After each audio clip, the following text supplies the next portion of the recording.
28 वर्षीय प्रांशु काटेड़ 1.5 साल पहले अमेरिका से नौकरी छोड़कर देवास में अपने घर पर लौट आए थे। वह अमेरिका की कंपनी में डेटा साइंटिस्ट थे और उनका सालाना पैकेज 1.25 करोड़ रुपए का था।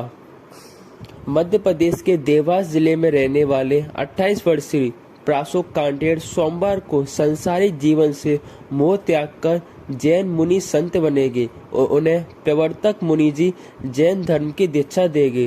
प्रांशु 1.5 साल पहले अमेरिका से नौकरी छोड़कर देवास आए थे।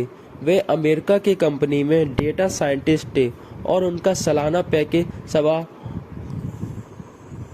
करोड़ रुपए का था।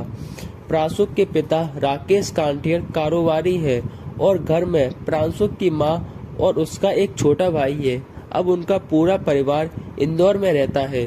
देवास जिले के हाट पिपल्या में आयोजित दीक्षा समारोह में प्रांशु के साथ उनके मामा के बेटे MBA पास थांदला में रहने वाले मुमुक्षु प्रांशलोडा और रतलाम के मुमुक्षु पवन कासवा दीक्षित भी संयम पद पर चलेगी। देवास जिले के हाट पिपल्या में रहने वाले प्रांशु ने इंदौर के GSITS कॉलेज से इंजीनियरिंग की है। आगे की पढ़ाई करने के लिए वे अमेरिका चले गए थे। पढ़ाई के बाद अमेरिका में ही 2017 में डेटा साइंटिस्ट की नौकरी ज्वाइन की। प्रांशु का सालाना पैकेज 1.25 करोड़ रुपए का था। विदेश में रहने के बाद भी धार्मिक पुस्तकों को पढ़ते रहे और इंटरनेट के माध्यम से प्रवचन सुनते रहे। नौकरी से मोह भंग होने पर वे जनवरी 2021 में नौकरी छोड़कर घर लौट आए थे। प्रांशु बताते हैं कि अमेरिका में वे डेटा साइंटिस्ट थे और बाद में वहां से रिजाइन कर दिया।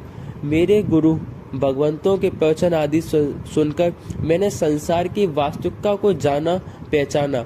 वास्तव में संसार का जो सुख है वह क्षणिक है। वह कभी भी हमें तृप्त नहीं कर पाता, अपितु तृष्णा को ही बढ़ाता है। वास्तव में जो शाश्वत सुख है चिरकाल का सुख है। उसी सुख को पाने के लिए प्रयास करना ही जीवन की सार्थकता है। इसलिए मैं जैन मुनि बनने की दिशा में अग्रसर हूँ। सन 2021 में एक बार वैराग्य धारण करने का संकल्प लेकर अमेरिका से नौकरी छोड़कर भारत आ गया। इसके बाद गुरुदेव के सानिध्य में रहने लगा। माता पिता से वैराग्य धारण करने की बात कही।